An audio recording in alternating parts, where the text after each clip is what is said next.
오늘 말씀 가지고 복음은 하나님의 사랑의 선언입니다라는 제목으로 함께 시간을 나누도록 하겠습니다. 덴마크의 실존주의 철학자인 키에르케고르의 우화 중에 왕과 시골 처녀의 사랑 이야기라는 우화가 있습니다. 왕이 있었는데 왕이 어느 날 시골 마을에 민족 시처를 갔다고 합니다. 그런데 그 시골에서 시골 아가씨를 만났대요. 근데 그 시골 아가씨가 너무 아름답고 예뻐서 그냥 반해버렸답니다. 첫눈에 반해버렸답니다. 그래서 왕은 왕국에 돌아와서도 그 처녀를 잊어버릴 수가 없었대요. 그래서 신하에게 자기의 사랑을 고백하면서 이렇게 말했습니다. 아무래도 나는 그 시골 처녀하고 결혼을 해야 할 것 같아. 이렇게 자기의 고백을 했습니다. 그러자 신하가 말하기를 왕이시여 그건 절대로 안 됩니다. 시골 처녀는 신분이 아주 천하기 때문에 왕궁에 들어와서 살 수 없습니다라고 이렇게 말을 했습니다. 그러나 왕은 이 시골 처녀를 너무너무 사랑해서 이 시골 처녀를 어떻게 해서든지 왕국으로 데려와야겠다 생각을 했다고 합니다.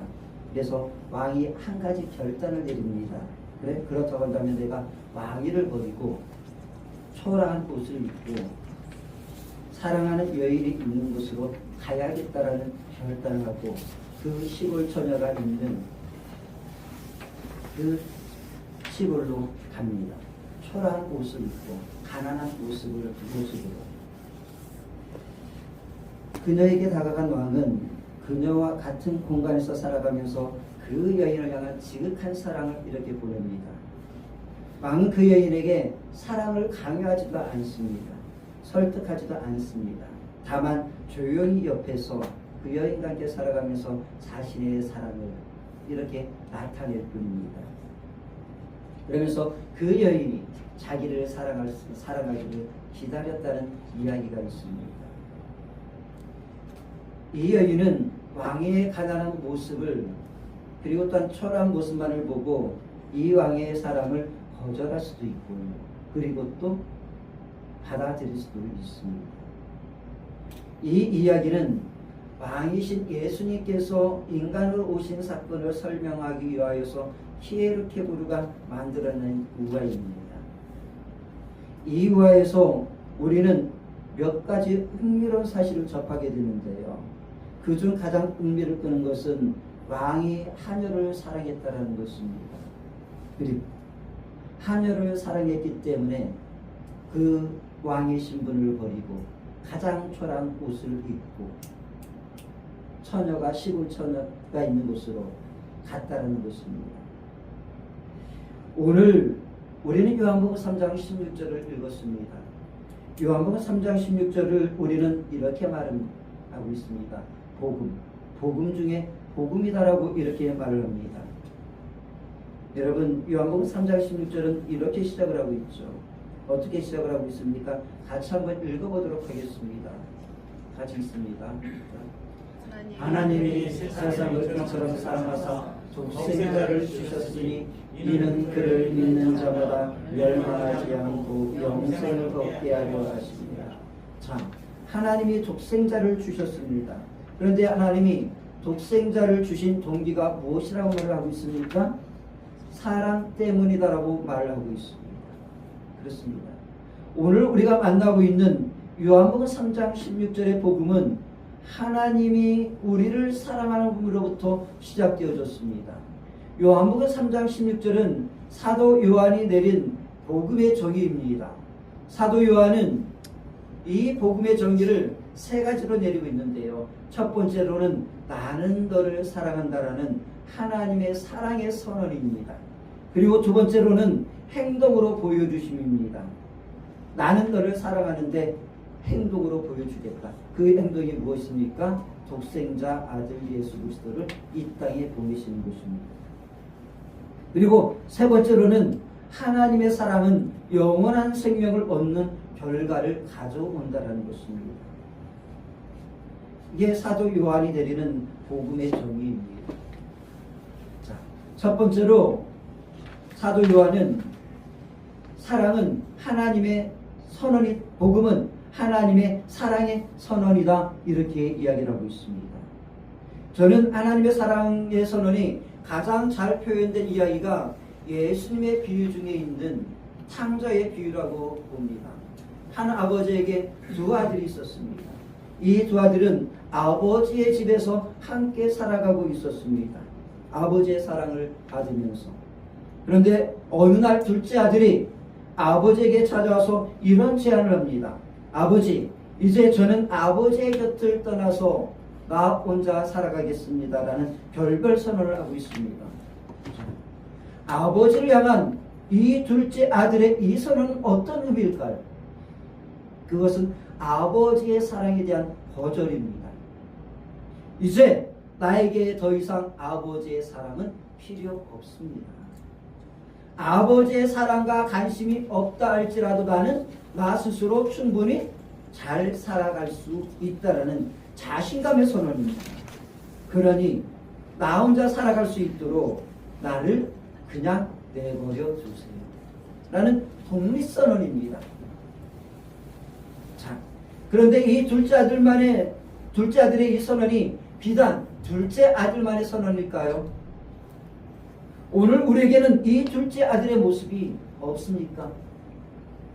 우리가 살아온 지난 날들을 돌아보게 되어지면은 둘째 아들의 이 모습이 우리의 모습인 것을 우리는 발견하게 될 것입니다. 하나님, 관심 좀 보여주세요. 내가 알아서 할게요. 하나님이 관심 안 가져주셔도 나는 나 혼자 잘할 수 있어요. 우리도 하나님의 사랑을 거절하며 살아갔던 시간들이 많이 있었습니다. 그렇게 아들은 아버지를 떠납니다. 자, 둘째 아들이 아버지를 떠나는데 어디로 갔습니까? 한번 보도록 하겠습니다. 같이 한번 보도록 하겠습니다. 읽습니다. 시작. 그 며칠이 안 되어 둘째 아들이 재물을 다 모아가지고 먼 나라에 가서 허랑방탕하여 그 제사를 낭비하더니. 자, 둘째 아들이 아버지를 떠나는데 가까운 나라로 갔습니까? 아닙니다. 먼 나라로 갔다고 그럽니다. 여러분, 왜 예수님이 이 비유를 말하면서 왜 이 아들이 먼 나라로 갔다고 표현했을까요? 굳이 먼 나라로 갔다는 이 표현을 넣었을까요? 그만큼 인간들이 하나님으로부터 멀어졌다는 것을, 그 상태를 예수님께서는 직시하시고 우리에게 직언하시는 것입니다. 말씀하고 계시는 것입니다. 오늘 살아가는 현대인들은요, 하나님으로부터 완전히 벗어나 살기를 원하고 있습니다. 여러분, 우리의 삶의 주변 속에 하나님에게서 완전히 벗어나서 자신만만하게 살아가며 자신만의 공간에서 살아가고 있는 사람들이 얼마나 많이 있습니까? 지금 이 시간도 하나님에게서 완전히 벗어나기 위해서 발버둥 치는 사람들이 있습니다. 하나님에게 돌아오려고 발버둥 치는 사람이 있는가 하면은요, 하나님에게서 벗어나기 위해서 발버둥 치는 사람들 얼마나 많이 있는지 모릅니다. 저는 그거를 피부로 느끼면서 지난 몇십 년을 살았습니다. 제가 텐트 메이커 하면서요, 크리스찬들 만나고, 그래서 크리스찬 속에서 그들이 하나님을 떠나려고 하는 그런 몸부림을 저한테 이야기합니다. 그럼 거기서 또 상담이 시작되어지고 이야기가 시작되어지죠. 자, 그렇게 이 아들이 떠났습니다. 아주 멀리 떠났습니다. 자, 그런데 이 아들이 어떻게 되죠? 우리가 알고 있는 대로 폭삭망해버립니다. 폭망해버립니다. 자, 그런데 그때 폭삭망한 이 아들의 마음에 누가 생각이 나죠? 아버지가 생각납니다. 자, 근데 여기서 우리가 한번 생각해 보자고요. 이 아버지가 생각이 난 걸까요? 그 집에 있는 풍족함이 생각난 걸까요? 풍족함이 아버지를 그립게 한 겁니다, 여러분. 풍족함이 아버지를 그립게 한 거예요. 아버지 집에 그 많은 것이 있던 것이 그리워졌던 겁니다. 그래서 그걸 보면서 그 아버지 집으로 가야겠다 이렇게 생각을 하면서 갑니다.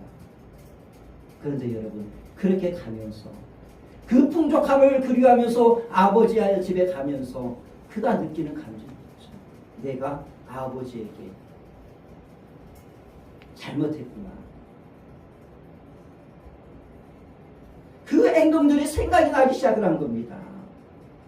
그렇게 아버지의 집으로 돌아가면서 하늘과 땅에서, 하늘 아래서 그 아버지에게 지었던 잘못들을 회개하는 감정으로 아버지에게 돌아가죠. 여러분, 인생의 길을 걸어가다가요, 우리가 실패할 수도 있고요, 성공할 수도 있고요, 잘 살 수도 있고요, 못 살 수도 있고요, 그리고 남보란 듯이 아름다운 삶을 살 수도 있고요, 초라한 삶을 살 수도 있습니다. 그런데 중요한 건요, 잘 살았던, 잘 살지 못했던, 내가 돌아갈 수 있는 집이 있다는 것, 이 추운 날 나를 따뜻하게 맞이해줄 그 가족이 있다라는 것, 그것이 복음 아닙니까, 여러분? 그게 즐거운 소식 아닙니까? 그게 기쁜 소식 아니겠습니까? 그렇게 아들이 아버지가 기다리고 있는 집을 향해 가고 있습니다. 자, 그러면 아들이 아버지를 향해 오고 있는 그 시간, 아버지는 무엇을 하고 있었습니까? 아버지는 문을 열고 문 밖에서 기다리고 있었다라고 말을 하고 있습니다. 아버지의 기다림, 그리고 문이 열려 있음이 곧 복음입니다. 만일 이 아들이 집에 왔는데 문이 닫혀 있고 집에 불이 꺼져 있었다고 한다면 이 아들이 돌아왔을 때에 얼마나 심적 고통을 느꼈겠습니까? 얼마나 괴로웠겠습니까? 문 밖에서 서성이면서 얼마나 갈등했겠습니까? 그러나 그런 염려를 알 필요가 없습니다. 사랑하는 여러분, 문은 열려 있습니다. 천국의 문은 항상 열려 있는 것입니다. 하나님의 마음의 문은, 우리를 향한 하나님의 마음은 항상 열려 있는 것입니다. 하나님의 문을 닫지 않고 우리를 기다리고 계신, 그것이 기쁜 소식 아니겠습니까? 그것이 복음 아니겠습니까? 자, 이제 아버지와 아들이 제의를 하게 됩니다. 자, 그 광경 한번 보도록 하겠습니다. 같이 읽어보도록 하겠습니다. 이에 일어나서 아버지께로 돌아가니라. 아직도 거리가 먼데 아버지가 그를 보고 시그리 여겨 달려가 목을 안고 입을 맞추니, 아들이 돌아오는 것을 보고 아버지가 달려갑니다. 그리고 아버지는 아들의 목을 끌어안고 입을 맞췄다라고 말하고 있습니다. 그런데 여기에 등장하는 단어 하나가 있죠. 측은히 여겼다라는 단어입니다. 측은히 여겼다는 것은요, 하나님 아버지의 사랑의 표현입니다. 하나님이 측은히 여기심은요, 단순한 값싼 동정이 아닙니다. 싸구려 감정이 아닙니다. 아버지가 아들의 모습을 보았습니다. 그 연약함, 지친 모습으로 걸어오는 아들을 보고 아버지의 가슴이 너무 아팠다라는 겁니다. 그 비틀거리는 모습을 보고 그 마음이 너무 괴로웠다는 것입니다. 여러분, 하나님의 불쌍히 여기심, 측은히 여기심은 언제나 그 속에 특별한 사랑의 은총을 가지고 우리에게 다가옵니다. 그 불쌍히 여기심이 긍휼로 이어지고요, 그 불쌍히 여기심이 자비로 이어지고요, 그 불쌍히 여기심이 사랑으로 이어지고요, 그 불쌍히 여기심, 측은히 여기심이 구원으로 이어지고 기적으로 이어지는 것입니다. 성경을 보게 되면 하나님 앞에 나오는 사람들이 이렇게 울부짖습니다. 나사렛 예수시여, 나를 불쌍히 여겨 주옵소서. 나사렛 선생이여, 나를 불쌍히 여겨 주세요. 소리치며 나오는 것을 볼 수가 있습니다. 여러분, 불쌍히 여겨달라는 이 호소는요, 단지 감정적 호소가 아닙니다. 나의 불쌍한 안경을 함께 나누어 주십시오. 내 비참한 시간 속으로 들어와 주십시오. 이런 의미를 갖고 있는 겁니다. 그리고 이 비참하고 나의 이 불쌍한 상황을 좀 바꿔주십시오. 나 좀 살려달라는 간구인 것이죠. 사랑하는 성도 여러분, 저는 여러분들이 이 시간 하나님으로부터 측은히 여기심, 불쌍히 여기심의 시간 속으로 좀 들어갈 수 있기를 바랍니다. 사람들은 이렇게 말을 합니다. 내가 뭐가 불쌍해? 나는 하나도 불쌍하지 않아. 이렇게 말할 수 있습니다. 그러나 여러분, 하나님의 사랑의 은총은요, 시작은요, 나를 불쌍히 여기심, 거기로부터 시작하는 겁니다.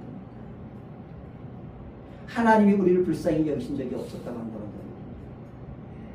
주님을 보낼 일이 무엇이 있었겠습니까? 이 불쌍히 여기심, 측은히 여기심을 성경은 긍휼이라고 이렇게 표현합니다. 여러분, 예수님이 측은히 여김을 받는 자마다요, 어떤 일이 일어났습니까? 마음의 평화를 얻었습니다. 나음을 얻었습니다. 상처가 치유되어졌습니다. 기적이 일어났습니다. 구원이 일어났습니다. 마음의 복을 끌어안고 자신의 삶의 터전으로 돌아갔습니다. 그렇게 아들을 측은히 여긴 아버지가 이제 어떻게 합니까? 아들의 목을 안고 입을 맞추고 옷을 입히고 손에 가락지를 끼우고 발에 신을 신기고 살찐 송아지를 잡아다가 잔치를 벌이며 먹고 즐겼다라고 이렇게 이야기를 하고 있습니다. 자, 그런데 여러분, 우리가 여기서 한번 생각해 볼 필요가 있다고 봅니다. 이 돌아온 탕자에게 일어난 진정한 복음은 무엇인가? 우리가 한번 이 대목에서 생각해 봐야 한다고 봅니다. 우리는 이 둘째 아들이 돌아온 순간 우리의 시선을 사로잡는 구절이 있습니다.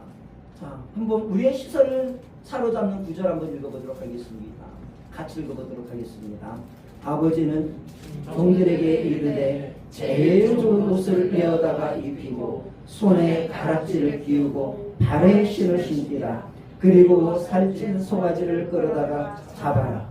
우리가 먹고 즐기자. 자, 얼마나 멋진 이야기입니까? 많은 사람들이 22절과 23절이 일어날 것을 기대하면서 탕자의 비유를 우리는 읽어 내려갑니다. 저는 22절과 23절이 복음이라고 봅니다. 이게 복음이 아니라고 저는 말하지 않습니다. 이것도 기쁜 소식입니다. 이 아들에게 기쁜 일이고, 그리고 오늘 우리의 시대를 살아가는 평범한 소시민들에겐 이것도 기쁜 소식입니다. 그런데 정말 이 아들에게 일어난 진정한 복음은 무엇일까요? 여러분이 부모라고 생각을 해보시고, 누가복음 15장 24절 같이 한번 읽어보도록 하겠습니다. 같이 읽습니다. 시작. 이 내 아들은 죽었다가 다시 살아났으며 내가 잃었다가 다시 얻었노라 하니 그들이 즐거워하더라. 아버지가 둘째 아들을 누구라고 선포하고 있습니까? 누구라고 선언하고 있습니까? 아들이라고 선언을 하고 있습니다. 여러분, 이 아들에게 일어난 진정한 좋은 소식, 진짜 복음은 아버지가 모든 사람들이 보는 앞에서 내 아들이라고 선언하는 것, 선포하는 것, 우리의 아버지 되신 하나님이 나와 여러분을 이런 내가 사랑하는 아들이고 내가 사랑하는 딸이라고 선포하는 것, 이것이야말로 가장 위대한 복음, 진정한 복음 아닐까요? 이 아들이 집으로 돌아온 순간 아버지와 아들에게 얻은 것은 무엇입니까? 관계 회복입니다. 사랑의 흐름입니다. 관계가 회복되어지고 그 관계가 회복되어진 곳에 하나님과 그리고 또한 이 아들과 우리의 사랑이 흐르고 있다는 것입니다. 이게 복음 아니겠습니까? 진정한 복음은 22절과 23절에 있는 것이 아니라, 그 풍족함이 아니라, 물론 이것도 복음이기도 하지만 24절에 있는 하나님의 자녀가 되었다는 것, 우리가 하나님의 자녀가 되어서 하나님의 사랑을 받는다는 것입니다. 사랑하는 여러분, 2026년 여러분이 복음이 흐르는 삶을 살기를 소망합니다. 하나님의 사랑이 여러분의 삶 속에 들어와 하나님의 사랑을 나누며 하나님의 사랑 가운데서 일어나고 하나님의 사랑으로 내게 주어진 그 직장의 삶을 살아가고 학업의 삶을 살아가고 하루길을 걸어가고 하나님이 주신 사랑으로 새 힘을 얻어서 주님과 함께 걸어가면서 즐겁게 걸어가는 2026년도가 되길 축복합니다. 두 번째로 복음은 우리를 사랑하신 하나님이 독생자 예수를 보냈다는 것입니다. 여러분, 예수님이 이 땅에 오신 것이 왜 우리에게 복음일까요? 저는 예수님이 우리 시대의 복음인 이유를 예수님이 자기를 이렇게 소개하는 장면에서 찾아볼 수 있다고 봅니다. 요한복음 10장 11절과 12절에 있는 말씀인데요. 우리 다 같이 한번 읽어보도록 하겠습니다. 나는 선한 목자라. 선한 목자는 양들을 위하여 목숨을 버리거니와 사꾼은 목자가 아니요 양도 제 양이 아니라 이리가 오는 것을 보면 양을 버리고 달아나느니 이리가 양을 물어가고 또 외치느니라. 자, 예수님이 자기를 우리에게 누구라고 소개하고 있습니까? 이 땅에 오신 예수님이 선한 목자라고 소개하고 있습니다. 여러분, 목자인데 사꾼 목자가 아니라 선한 목자로 오신 것이 얼마나 기쁜 소식입니까? 여러분, 사꾼 목자로 오셨다고 한다면 우리가 얼마나 고달프겠습니까? 맨날 맞지 않겠습니까? 맨날 도둑 빼앗아가지 않겠습니까? 그런데 우리 주님은 사꾼 목자가 아니라 빼앗고 도둑질하기 위해서 오신 것이 아니라 우리에게 생명을 얻되 풍성히 얻게 하기 위해서 오신 분 아니겠습니까? 이게 기쁜 소식 아니겠습니까? 여러분, 선한 목자는 과연 어떤 목자일까요? 누가복음 15장 1절에 보면 이런 이야기 하나가 소개되어지고 있습니다. 예수님이 죄인들과 세리들과 음식을 먹고 마시고 있었습니다. 그때 유대인들이, 바리새인과 서기관들이 예수님을 향해서 이렇게 비판합니다. 예수라는 자는 죄인들과 먹고 마시는 자라는 비판을 하고 있습니다. 그때 주님께서 바리새인과 서기관들을 향하여서 이런 메시지 하나를 던집니다. 너희 중에 어떤 사람이 양 100마리가 있는데 그 중에 한 마리를 잃어버렸으면 어떻게 하겠느냐 라는 질문을 던지죠. 그러면서 이렇게 말합니다. 99마리를 들에 두고 잃어버린 양 한 마리를 찾기 위해 찾아다니지 않겠느냐라고 그렇게 말씀하고 있습니다. 저는 이 메시지, 잃어버린 한 마리 양을 찾기 위해 찾아다니신다는 이 메시지가 예수님이 이 세상에 오신 이유를 가장 잘 설명해 준 비유라고 봅니다. 자, 99마리는 안전한 목장, 여호와 하나님의 샬롬 목장에서 풀을 뜯으면서 쓸만한 물가에서 안식을 누리고 있습니다. 그런데 그 시간 길을 잃은 한 마리 양은 어떤 상태에 놓여 있을까요? 불안과 두려움 속에 떨고 있으며 혼자 살 길을 찾아보겠다고 길 한복판에서 갈팡질팡하고 있으며 우왕좌왕하고 어디로 가야 할지 길을 몰라 헤매고 있습니다. 울고 있습니다. 삶의 자리에서 살아보겠다고 몸부림치고 오늘 한날의 괴로움으로 인해서 삶의 여정에서 만나는 그 폭풍 속에서 상하고 찢기고 피가 철철 흘리는 상태로 있다는 것입니다. 나는 바울과 같은 텐트메이커로서 10여 년의 삶을 살았습니다.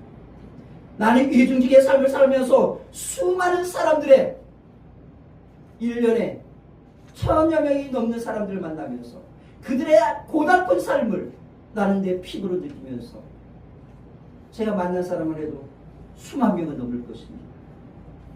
그 사람들과 만나면서 가서 이야기하면 그들의 고달픈 삶을 처음 보는 저한테 고스란히 하나도 숨김없이 그대로 토로합니다. 치열하게 삶을 살아가는 그들의 현장, 눈물겨운 삶을 살아가고 갑질을 당하면서도 견딜 수밖에 없는 그 고통을 제 앞에서 토로합니다. 상처 입은 모습으로 의지할 데가 없어서 오늘 술 한잔 마시고 가는 그들을 봅니다. 이들에게 이 안에는 크리스찬들도 있습니다. 저는 그래서 그들의 삶을 피부로 사랑합니다. 선한 목자이신 예수님은 여러분들이 삶의 길가에서 당하는 그 모든 종류의 고난을 알고 계십니다. 그 임겨움의 삶의 가정, 살아보겠다고 몸부림치는 그 모든 가정들을 우리 주 예수 그리스도는 알고 계십니다. 이 모든 것을 아시는 예수님이 선한 목자가 되셔서 우리의 연약함 속으로 친히 들어오신 것입니다. 들어오셔서 우리의 고단한 삶을 어루만지시고 상처를 싸매주시고 새로운 힘을 주신 것입니다. 예수님이 찾아오신, 예수님이 내 인생 속에 들어오신, 내 인생 속에 들어오신 주님이 이루하시고 새 힘을 주신 이것이 복음이 아니겠습니까? 자, 그런데 주님이 던진 이 메시지에서 우리가 주목해야 보아야 할 단어 하나가 있습니다. 같이 한번 읽어보도록 하겠습니다. 누가복음 15장 4절 말씀입니다.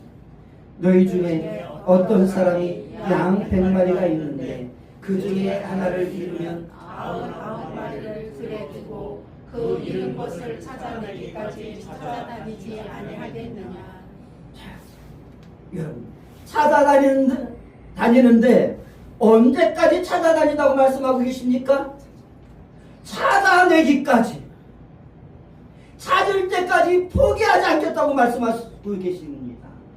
이렇게 선언하는 겁니다. 내가 너를 찾을 때까지 나는 너를 포기하지 않겠다라고 주님께서 이 잃어버린 한 마리 양에서 선언하고 계신 것입니다. 이것이 우리에게 얼마나 기쁜 소식입니까? 나를 포기하지 않으시는 하나님, 나를 찾아갈 때까지 나를 찾아다니시는 예수님, 얼마나 기쁜 소식입니까? 사랑하는 성도 여러분, 하나님은 여러분과 나를, 우리를 포기하지 않으십니다. 예수님은 여러분의 자녀 포기하지 않으십니다. 예수님은 여러분의 가족을 포기하지 않으십니다. 이것이 곧 복음인 것입니다. 자, 잃어버린 양을 드디어 찾아냈습니다. 자, 그런데 찾아내심으로 끝이 나는 게 아닙니다. 찾아내신 목자이신 예수님이 하시는 행동 하나가 있습니다. 그것이 무엇일까요? 어깨에 메고 들쳐 업었다라는 것입니다. 어깨에 메고 맸다라는 것입니다. 여러분, 길을 잃어버린 한 마리 양은 지칠 대로 지쳐서 더 이상 걸을 수 없는 상태, 완전히 탈진한 상태입니다. 완전히 소진된 상태입니다. 인생의 한복판에서 홀로 살아남기 위해서 이리 뛰고 저리 뛰고 그렇게 살다가 완전히 넉다운 되어버린 것입니다. 이 복잡한 세상, 이 임겨운 세상 어떻게든 살아보겠다고 아둥바둥 몸부림치다가 지쳐버린 것입니다. 여러분, 이 모습이 우리의 모습이 아니겠습니까? 달려가고 싶어도 달려갈 수 없고, 애원하고 싶어도 애원할 수 없을 정도로, 울고 싶어도 울음이 안 나오는 그 상황 속에서 모든 힘이 빠져버린 그 상태에 있었습니다. 그때 주님이 어떻게 하십니까? 우리에게 다가오십니다. 그리고 우리를 어깨에 메고 등에 업으시고 걸어가십니다. 여러분, 예수님의 어깨가 어떤 어깨입니까? 한번 생각해 보세요. 예수님의 그 어깨가 어떤 어깨입니까? 2000년 전에 이 땅에 오셔서 골고다 언덕의 길을 올라가시면서 나와 여러분과 온 인류를 구원하겠다고 십자가를 지고 올라가신 어깨입니다. 구원의 십자가를 짊어지셨던 그 어깨에 여러분과 나를, 여러분의 가정을 그 어깨에 메고, 여러분의 자녀를 그 어깨에 메고 걸어가고 계시는 것입니다. 이게 곧 복음 아니겠습니까? 그러니까 여러분 지쳐 쓰러져 있다 할지라도 너무 염려하지 마세요. 인생의 길 걸어가다가 자빠졌다 할지라도 너무 걱정하지 마세요. 주님이 여러분을 업고 메고 가십니다. 근데 여러분 업고 메고 가시는데 어떻게 업고 메고 갈까요? 우리 누가복음 15장 5절 읽어보도록 하겠습니다. 같이 있습니다. 또 찾았는지 즐거워 어깨에 메고. 자, 어깨에 메고 가시는데 주님이 어떻게 메고 가신다고 말하고 있습니까? 즐겁게 짜증내는 게 아닙니다. 즐거운 모습으로 우리를 어깨에 메고 가신다고 말하고 있습니다. 주님께서 지금 어떻게 보니까 인구가 80억이라고 하는데요. 그 80억을 어깨에 메고 가시는데 즐겁게 메고 간다는 겁니다. 그 무게가 얼마나 무겁겠습니까, 여러분? 어린아이를 품에 안은 엄마, 아이를 등에 업고 가는 어머니는 그 아이를 위해 사랑의 자장가를 부릅니다. 그 아이는 어머니의 그 품 안에서 그리고 등에서 그 어머니의 사랑의 즐거운 자장가를 들으면서 편안히 잠들어 있는 걸 아니겠습니까? 주님이 내 인생에 찾아오셔서 나를 업고 가신 이것이 의외의 복음입니다. 사랑합니다. 2026년도 여러분의 인생을 예수님에게 내려놓으실 수 있게 바랍니다. 그리고 주님이 내미시는 어깨에 업히세요. 사양하지 마세요. 내 힘으로 걸어갈 수 있어요 라고 거부하지 마세요. 주님이 등을 내미시면은요, 어깨를 내미시면은요, 그냥 올라타세요. 그리고 주님의 등에서 주님과 함께 즐겁게 노래를 부르시면서 2026년도 걸어가시기를 바랍니다. 즐거운 노래를 함께 부르시면서 걸어가세요. 그리고 주님이 들려주시는 메시지 음성을 한번 들어보세요. 주님의 등에 업혀서 뭐라고 말씀하시는지. 수고하고 무거운 짐진 자들아 다 내게로 오라, 내가 너희를 쉬게 하리니. 그리고 새 힘을 얻으시길 바랍니다. 새 힘을 얻고 주님과 함께 걸어가면서 그렇게 힘을 얻어서 여러분을 업으셨던 주님처럼 여러분도 누군가를 업고 그리고 누군가에게 새 힘을 주고 누군가에게 길을 찾아주고 누군가에게 소망이 되어주는, 누군가를 일으켜주는, 누군가의 응답이 되어주는 삶을 살아가는 2026년도가 되시기를 주의 이름으로 축복합니다. 이것이 진정한 복음의 삶 아니겠습니까? 세 번째,